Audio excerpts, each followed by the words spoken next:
to the Workforce Connections podcast, where we discuss workforce development in Southern Nevada. Here's your host. Hi, and welcome to another episode of the WC podcast. Today, we have a very special guest. Please help me welcome Brigadier General Lawrence T. Sullivan, Commander of the 57th Wing at Nellis Air Force Base, and my fellow Vegas Chamber Trustee. Welcome. Yeah, thanks. Thanks for having me. Yeah, thanks for being here. So one of the first things we do with our guests, I got to meet you in person when we swore in last year at the Vegas Chamber. We're halfway into the year. I think they've already sent us the date for the next swearing in, which is 5 months from now at the Wynn Resort somewhere. But I'd like for our viewers and listeners and myself also to get to know a little bit about you. So would you tell us where you were born, where you went to school when you were a child, middle school, high school, and what happened after high school with your post-secondary education? Yeah, you bet. First of all, happy to be here. Thank you for the invitation. Thank you. Yeah, I happened to be born in Ontario, Canada. So my parents were both from Illinois, and my dad worked in the construction industry and moved around job to job. I have no memory of it. You know, they left when I was very, very young. And then through my younger years, I lived in multiple states throughout the Midwest part of the states here, Ohio, Illinois, Texas, and Michigan, and a couple other places.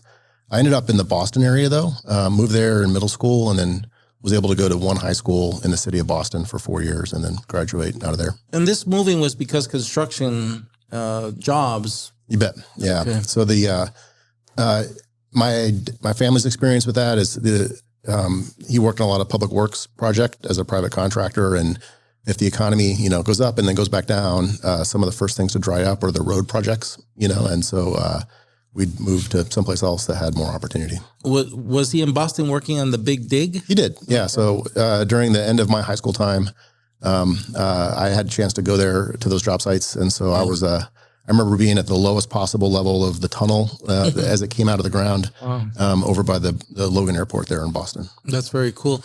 When I was in high school, one of the cool things they had was vocational day when they would bring in professionals from different industries, but also cadets would come in from the academies, and they would inspire some of us. I remember still seeing this young, 18-year-old kid who grew up in a very similar neighborhood than mine, and came up with his, whites and the gold buttons, and I was like, and he had traveled half the world already, and so it inspired me to go to the Merchant Marine Academy.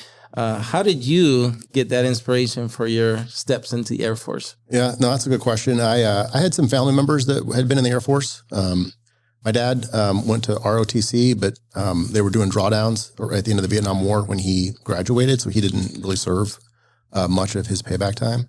And then the family members that we did have that were in the Air Force, everybody looked up to them. Their job seems really cool, and then the chance to serve, airplanes are cool as well. And then the academy is a beautiful campus too. And so, and part of it too is, and I think a lot of people, aspire to be, as good as they can be. And that's a hard place to get into. So it was, a privilege to even apply. And then I was lucky enough to be able to go. Back then, did you still need a recommendation from your senator? And you do. Yeah, that's still the case. And so each congressperson and then each senator and then the vice president and a couple other people have nominations. So you have to apply for that. So getting a nomination is almost the same amount of work as applying for a college, entrance. And you do interviews with them, and then you have to earn one of those at the beginning. And then you continue the application process after that. And what career path did you choose in the academy? Did you already know early on the trade you liked, or did it, like many of us, change many times? No, it changed. I knew, let me rephrase that. Coming out of high school, I thought I wanted to be a doctor, or at least in the medical field. That was my goal. I also wanted to be in the military, and then just pragmatically, it's a full ride scholarship, which is, it's like the best scholarship deal available, I think, in the country, and still is. And so my dad's very practical, and we looked at some other colleges, that were going to be very nice as well. But he's like, hey, if you go here, it's a scholarship, you owe a payback, but you'll come out of it probably in a better position financially. Yep. And so that was my goal going in, and I was a biochemistry major as a way to lead into hopefully a medical school application. And so what happened after is it 4 or 5 years at the academy? 4, yeah. What happened after that? Because I know there's probably a long, arduous career between graduating from the academy and then becoming, the commander of the 57th Wing here at Nellis. Can you kind of take us through that journey? Yeah, you bet. So while I was at the academy, the Air Force, it's sometimes it struggles to find exactly the right mark for talent management and just HR and people management. The world changes around them really fast, and so what had happened in the Soviet Union had fallen in the late 80s, and then the peace dividend in the early 90s, and the Gulf War concluded, and Congress decided that the services need to be much smaller, so they divested a lot of airplanes. So we're about 1/3 the size we were in the early 90s. Wow. A lot of people don't know that about the Air Force. Wow. Yeah. And so when I got there, there were some of the seniors when I was a freshman were kind of bummed because there weren't as many flying opportunities coming out. But then as I went through, I guess the Air Force figured out they'd overdone the cuts, and so the pendulum swung back the other way. And so they said, hey, if you want to, they told us all, like, if you're medically qualified and you want to be in the Air Force, but you don't want to fly, you need to come explain to the general why you should stay in the Air Force. I was like, oh, maybe I'll just go fly, Yeah. Take the easy way out. But, so I wasn't tired of school, but I thought that'd be a different opportunity. So I switched paths and so to answer your question, right after I graduated, there's a series of schools that you go to. Mm-hmm. Pilot training is a 1-year course. So everybody starts and flies the same plane for the first 6 months, kind of a basic trainer, 2-seater. And then at the end of the first 6 months, you split off into different tracks. And so some people track to fly the large, heavy transport planes. Some go to helicopters, and then some go on a track to go fly fighters or bombers. Which one did you? Fighters. Okay. Yeah. And how long did that last? Did your career change again after that within the Air Force? It did. So you're a student for that first year. I ended up finishing that on a fighter track. And then at the very end, you don't know till the very, very end what plane you're going to go fly.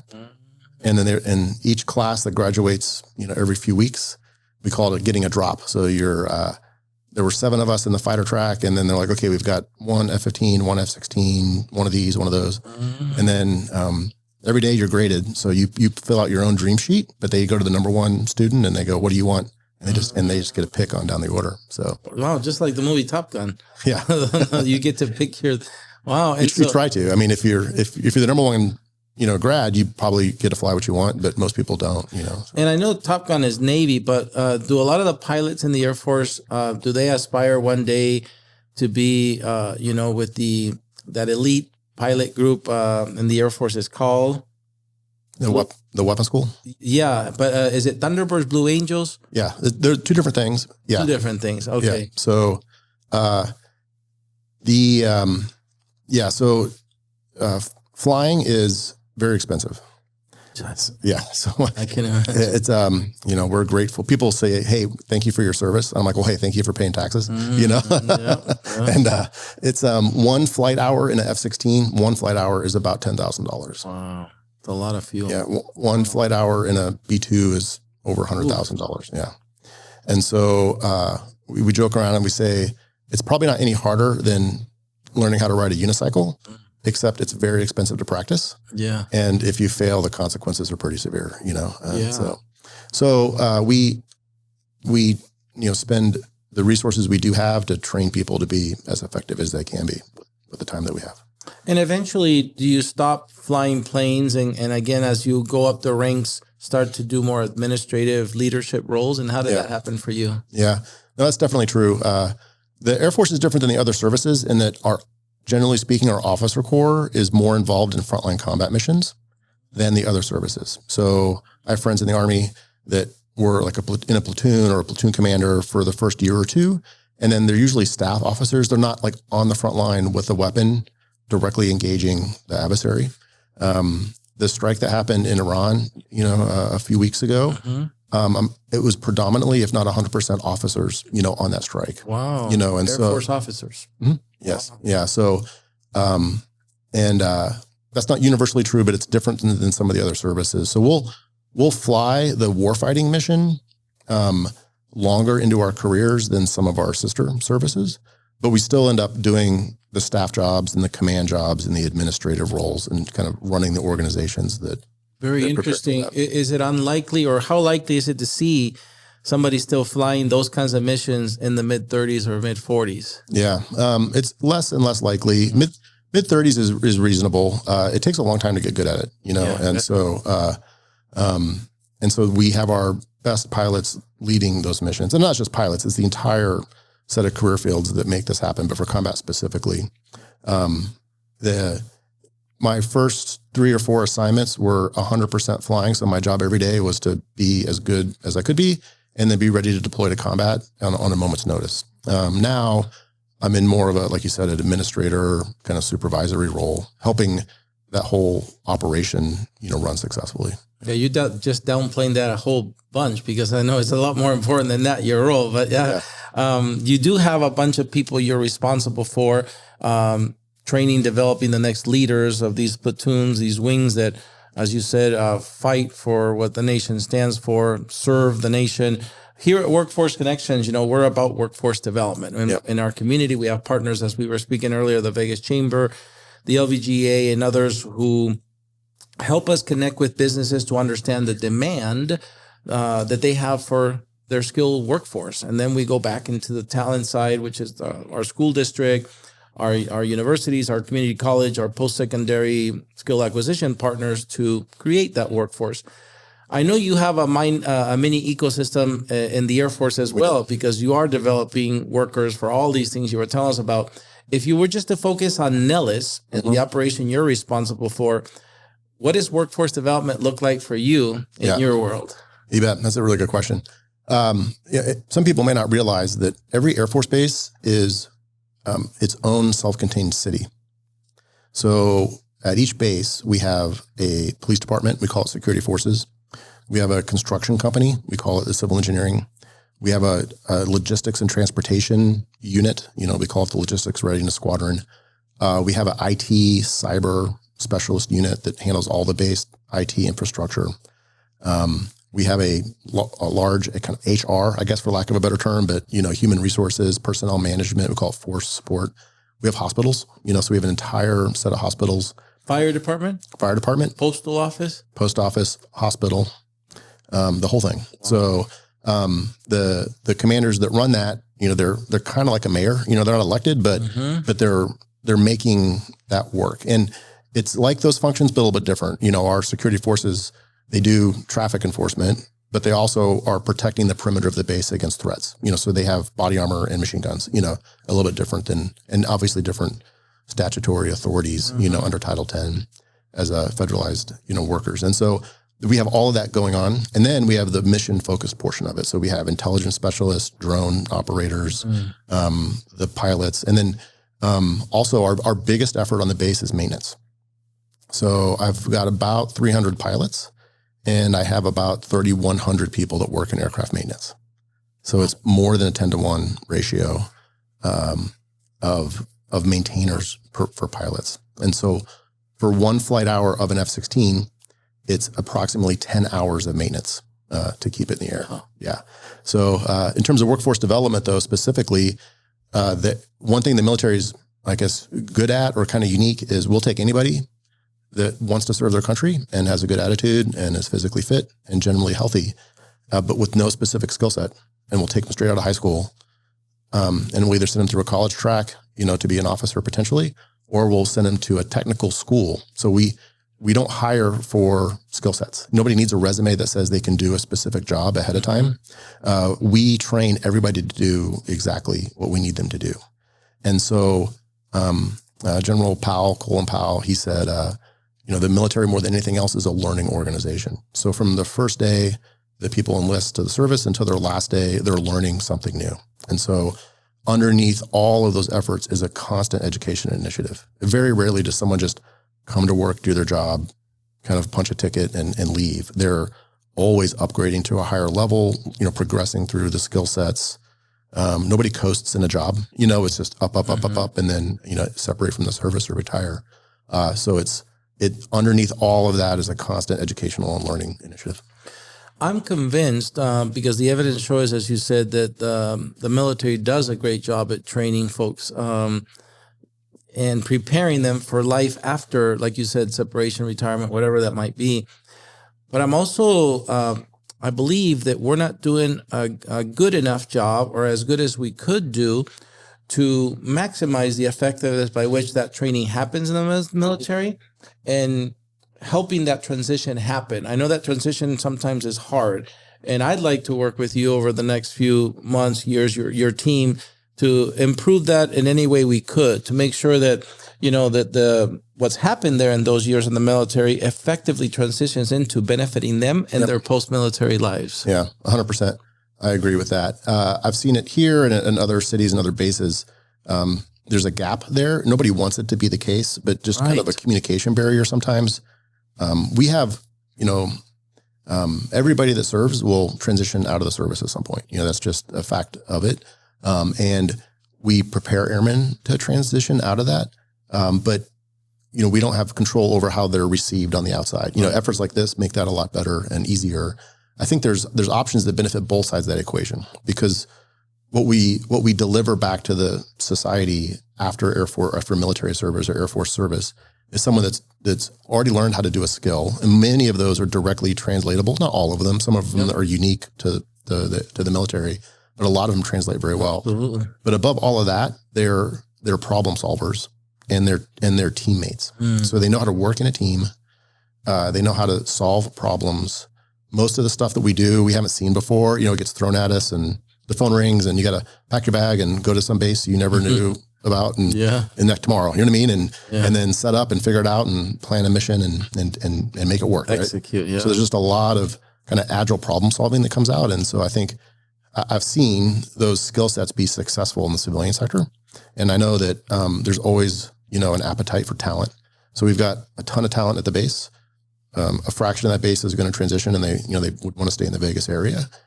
So any way that we can figure out how to make those connections happen, great.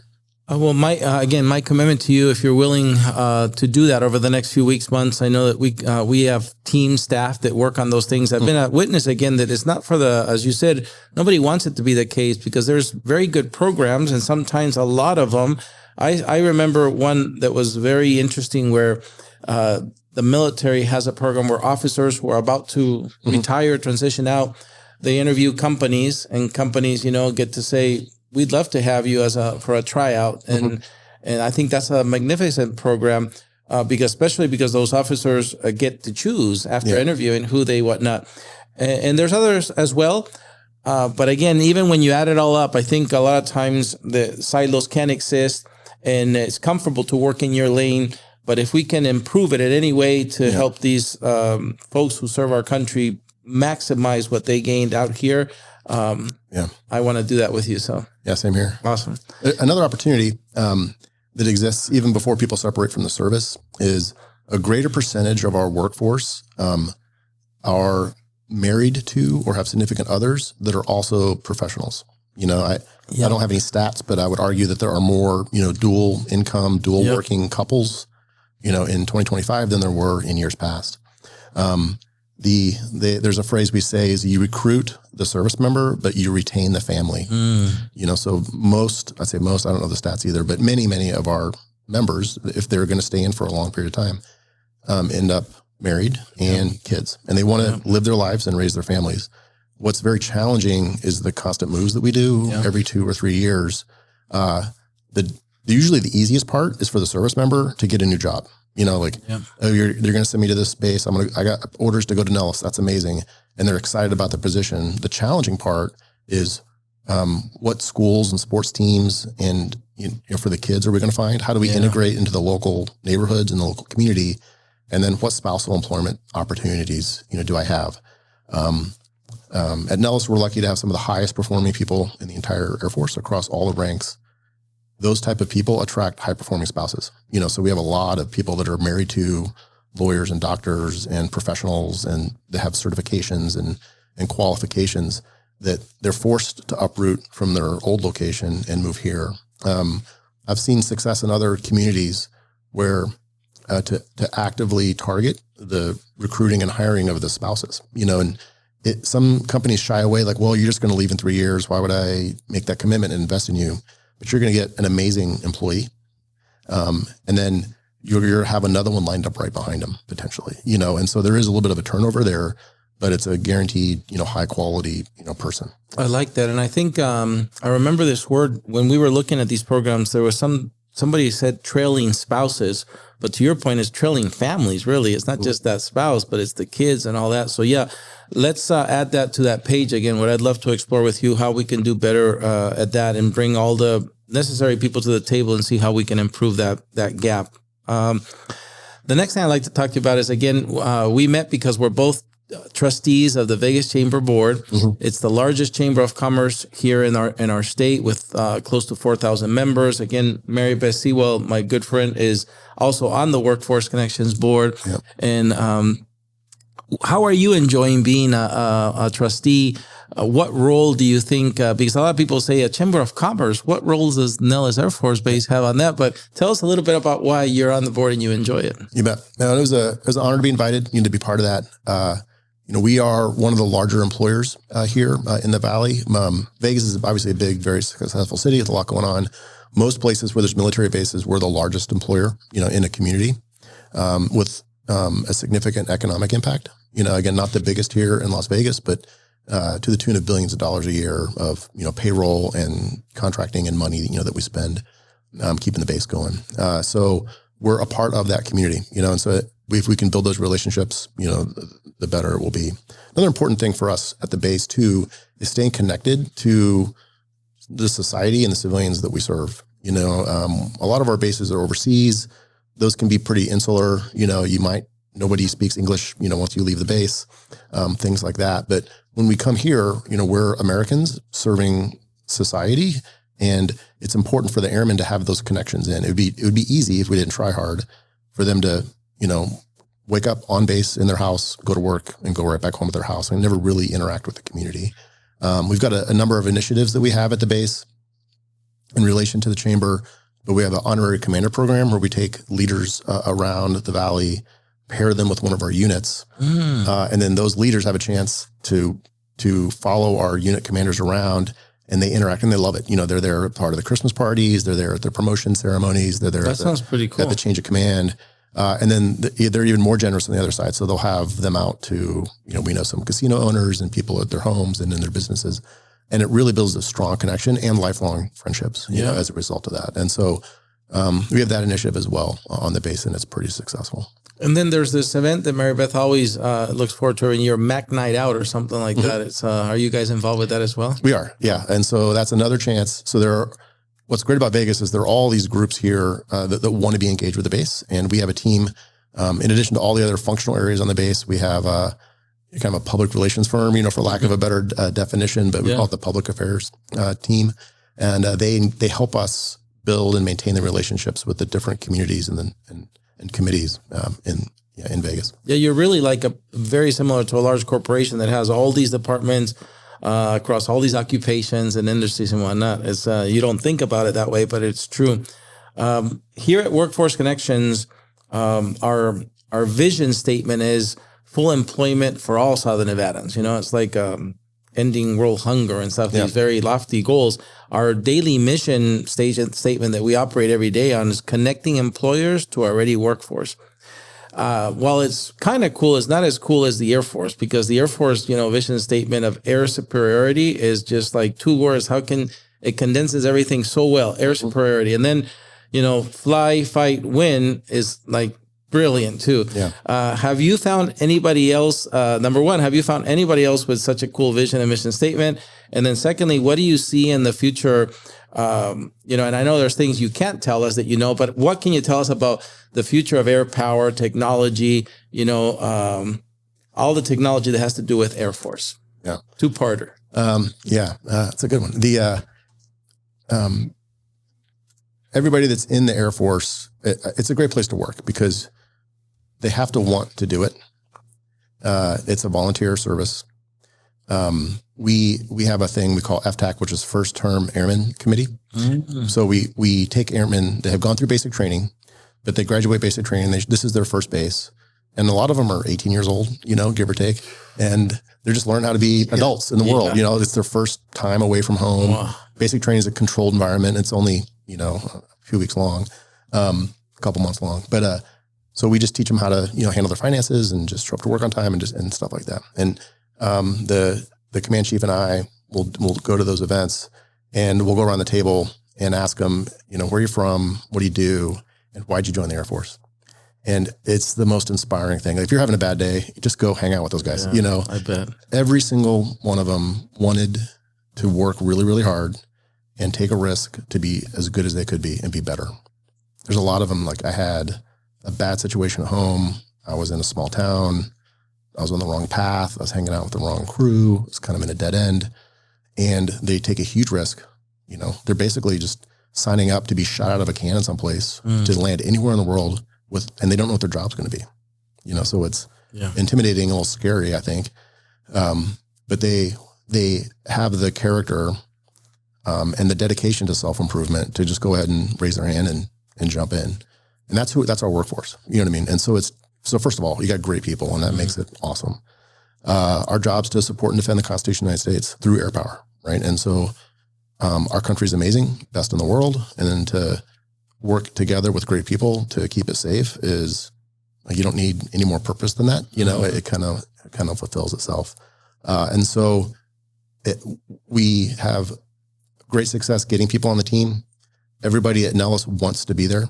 And if they didn't, they could leave, maybe not tomorrow, but they could find their way out of the service. Yeah. And they have to fight for the opportunities that we have there. And then, to your question, we're shaping the future of air power. One cool thing about Nellis is the highest level training and the highest level fighting that we do anywhere in the world, especially in the U.S. Air Force, but anywhere in the world, is all based out of here. Wow. So we have the most advanced schools, kind of like a graduate level equivalent school. We take everybody else across the Air Force and we pick the very best performers and we bring them here and put them through the toughest courses. Another cool part about being here in Nevada is our test and training range that we have. So almost like the southern third of the state, the kind of the triangle portion of Nevada. Most of that's federal land and a lot of restricted airspace. Yeah. So we get to take off, and 5 minutes after we take off, we're in that airspace, and nobody else can go up there because we're dropping live bombs and shooting missiles and doing stuff like that, making a lot of noise. And so it lets us practice the most challenging things. And so anytime there's a new airplane, they'll test it to make sure it flies okay, aerodynamics, and then as soon as it's ready, we get it and we figure out how to use it as a weapon. Wow. And we develop those tactics and develop the people that know how to do it. So that's so cool. And I think when when us civilians look at inside, of course, we see things in Hollywood, right, about those areas and what's in there, whatnot. But the thing we do know exists is now these aerial vehicles who are piloted remotely, drones, right, of all sizes. And then I've also seen, and I don't quite know, airplanes that don't seem to have a windshield anymore, but they're from the inside, there's cameras everywhere. And so instead of a windshield, you have a display, I guess, of what's out there. Similar to what we have in our rearview mirror, I guess, in cars today, right? Yeah. Is that stuff happening today? Is that, is that the future? Yeah. Well, if I knew the future, I'd be a rich man in the future, I guess, at some point. But but I think we're heading that way. We've had an initiative, we call them remotely piloted aircraft, RPAs is a term in the service, where they're piloted by humans, but the human's not in the machine. They're on a ground control station, and then we're talking to the airplane via a satellite link most of the time. And so those planes, since you don't have a human in them, they can be they can carry more fuel and a lot more efficient. They can fly 24, 36 hours, stuff like that. And they can go into riskier areas and you're not risking human life to do so. And so the Creech Air Force Base just up the road from us, there's a huge effort for that. So that's kind of the hub of the Air Force for training. And we have airplanes up there, but they also, from their ground station, control airplanes around the world. I think there's probably a live operation in just about every time zone in the world, all time, operated out of Creech and other bases. That's amazing.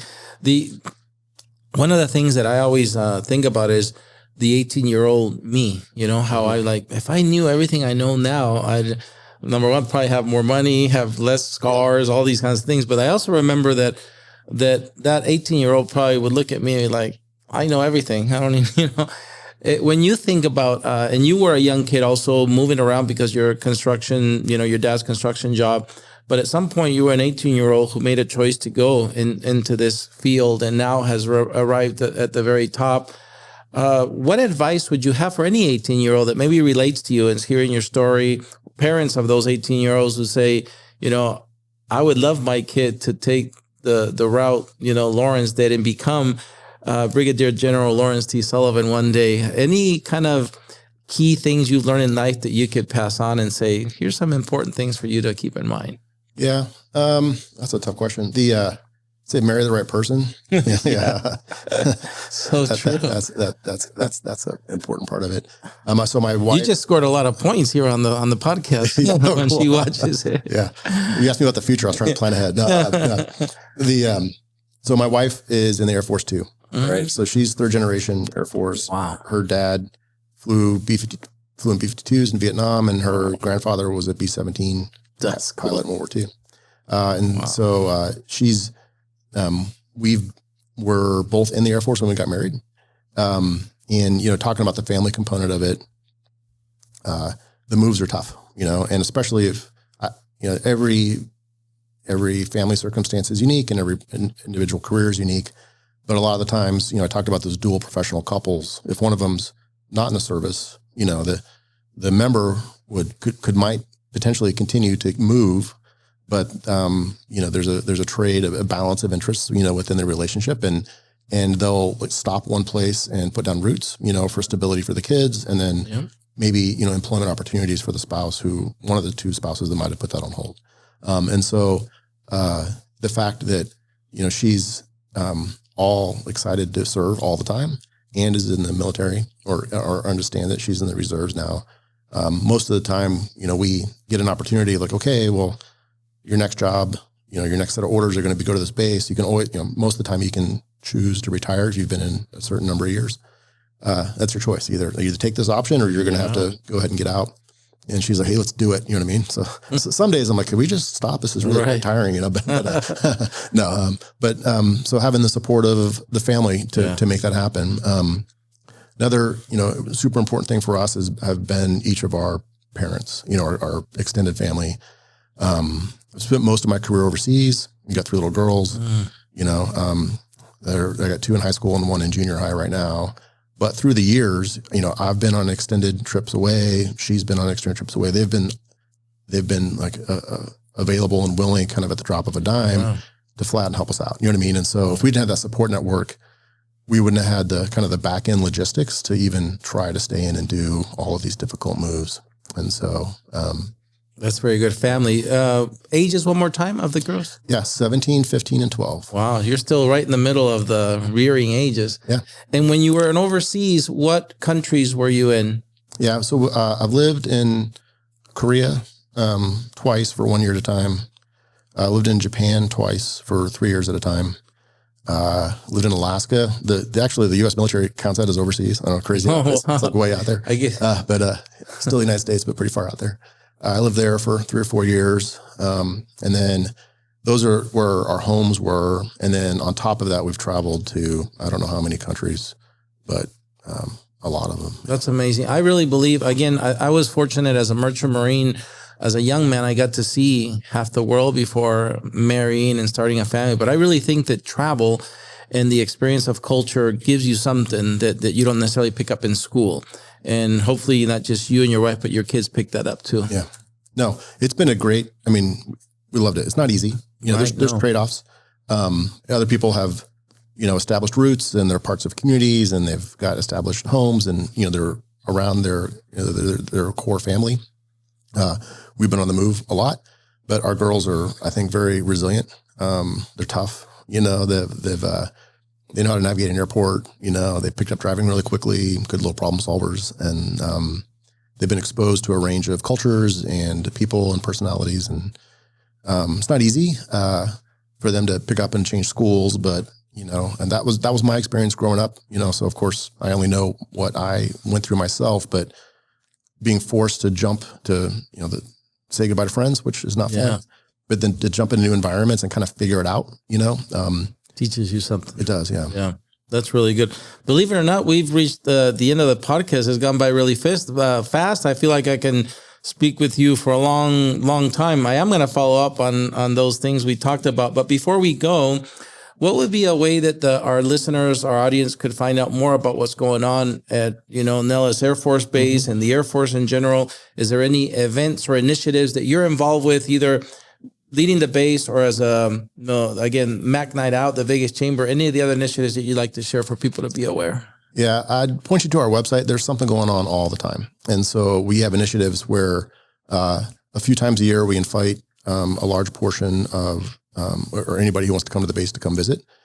We did that this past April with the air show. We do that either once a year or once every other year. Had I think 180,000 people up on the base. So it's a chance to get to the front gate, and then see some jets and then really just see what the airmen do and meet the team up there. So that's kind of the easiest and biggest one that we do. And then beyond that, there are activities happening, I think, all the time as we interact with the community. The honorary commander program that I discussed, the Mac Night Out, the chamber involvements. Yeah. So do you remember the URL for the website? We're going to put it here on our screen for our viewers as well. Sure. We'll make sure we get it 100% correct, but just us.af.mil and you can navigate to Nellis Air Force Base from there. Very good. Yeah. Well, Lawrence, thank you for coming and talking with us today. Thank you for the amazing job that you do. As you said, you lead an amazing group of people. So thank you to you and to them for their service to our country. Well, thanks for having me. I appreciate it. Thank you. Well, that's it for another episode of the WC Podcast. We hope to have you at a future one. Until then, stay safe.